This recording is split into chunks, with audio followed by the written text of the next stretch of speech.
Well, hello there. My name is Mark Mars, and I love helping trainers, presenters, facilitators really take their results to the next level. And in today's video, I want to talk to you about the topic of how do we navigate, deal with, manage the situation of know-it-alls. And essentially, people that may be in the learning environment or workshop environment that really want to show off, possibly, or be heard, or really want to be seen as the extra expert, so to speak. Okay.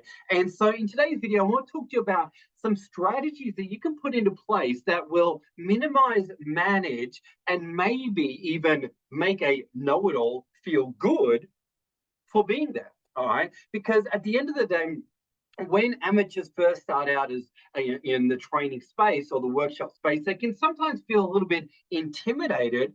And even experts who have been training for a long time can feel a little bit intimidated by a know it all or someone that could be in their room that potentially actually has a lot more experience or knowledge in a particular area.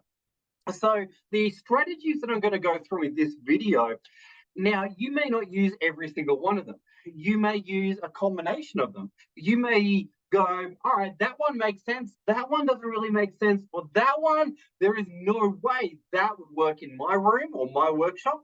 But I want to encourage you to listen with an open mind and pick out the ones that you think could really work for you. Now, all of these strategies I'm about to share are all about how do you create a collaborative working environment where everybody is energized and benefits from what's happening in the training room. Okay. So as I go through these, grab a pen and get ready to write because what I want to share is some strategies that can really help you feel empowered as you are preparing for your workshop and potentially, as I said, minimize any aura of the know-it-all dominating the conversation that you are creating as you deliver your content. All right, so let's get into it. Grab a pen, and in total, there'll be approximately 8 strategies I'm going to share with you. So, number one, humble pie. Number one is humble pie. Now, what I mean by that is when you are delivering your self intro in the beginning of your workshop, what I highly, highly, highly recommend is integrate some story where you yourself had to eat humble pie. And that could be a story such as I was doing exceedingly well at XYZ environment. Then I moved to another environment and I had to relearn everything from scratch. And I realized that everything I was doing over there no longer worked over here. And share your journey of relearning concepts. And in your self intro, if you can really emphasize moments in your own journey in your career where you've had to relearn concepts and really share the value of what you've learned through relearning, that's going to really set a powerful tone. And when you share where times where you've screwed up, you've made mistakes, but you've been willing to put your ego aside and continually learn. All right, so hopefully that makes sense. So in your self intro, include an episode of Humble Pie. All right, now you wouldn't call it Humble Pie, but you would definitely call it an episode of relearning. Okay. Next, number 2 is what's called an accusation audit. An accusation audit. Now, this comes from a book called Never Split the Difference by Chris Voss. Amazing book, and every single person that's ever delivering training or workshops or a facilitator, coach, mentor, you must read that book. It will transform your life and the quality of results that you get in so many different areas. But let's get into accusation audits. Now, basically, an accusation audit is stating what the audience could already be thinking. So essentially, it's not saying this will be dull and boring and you won't get anything out of it and we're just going through the motions. It is airing the elephants in the room strategically. And we would do this such as you may think that the content that we're about to go through is content you've probably heard 1,000 times before. You may think it's something that's not going to really be very revolutionary. You may think that the ideas haven't worked in so many other scenarios. Now, you may think basically it's just airing out all the elephants in the room, but Once they're out. Okay. And so you can do things like, all right, if you're in a weird training space or a weird room in a conference venue, you can even air out the elephant and say, you may think running a workshop in this environment could be quite unique and different. You may think that blah, blah, blah, blah, blah. All right. And whenever I've run presentations to audiences that may be a little bit cold or unwelcoming, I've said things like, you may think that you pretty much know everything in this area. Now, you may think that public speaking doesn't really relate to what you actually do. And you may think, and then what you can do is then, as you go through your content, actually address all of those things that you've laid out. But if you don't lay them out, then they're just going to sit in the back of the minds of the audience. So you want to be careful as you do this. But the strange thing is, once you get them out, they disappear, okay? And they no longer fester there in the environment. All right, so number 2 was an accusations order. Okay, number 3 is language, language, language. Now, before I go into this, I need to tell a little bit of a story. Now, this situation actually happened to me as I was developing my career or developing in my career as a trainer. I will never forget, I was delivering a workshop up in Brisbane, in Australia here, and I had a group of 25 participants in this workshop. I delivered content Monday, Tuesday, Wednesday, Thursday, and strangely, on the Friday, no one turned up. Strangely, I walked into the conference room, no one was there. And I'm like, something's gone wrong. Something's off. And I actually walked downstairs, and everybody was at the restaurant having breakfast, and they were actually talking negatively about me.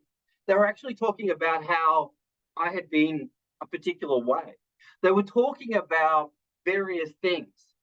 And I realized in that moment that I had shown up as if I had known everything myself. And I realized that for Monday, Tuesday, Wednesday, Thursday, I'd actually been speaking down to my audience.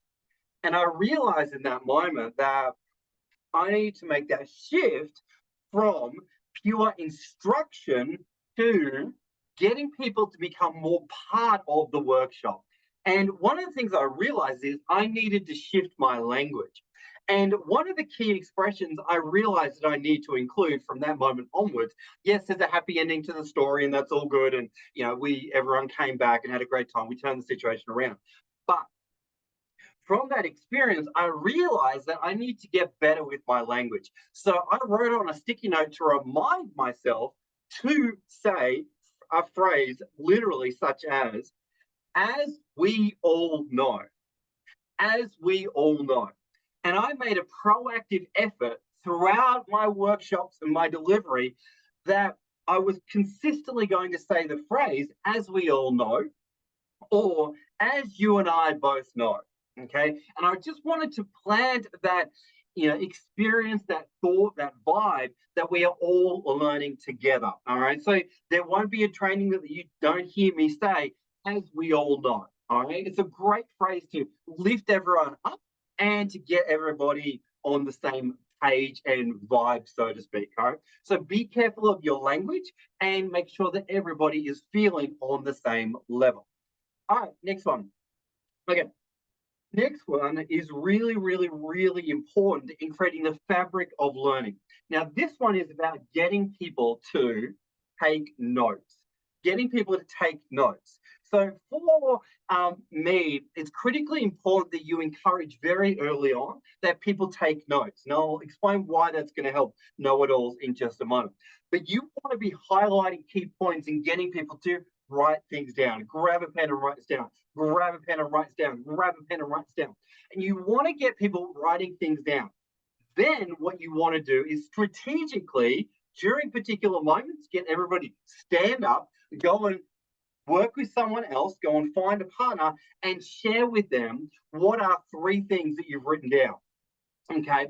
And then the other person has a go and, go back and forth, right? But you want to create an experience where people are encouraged, if not insisted, to write things down.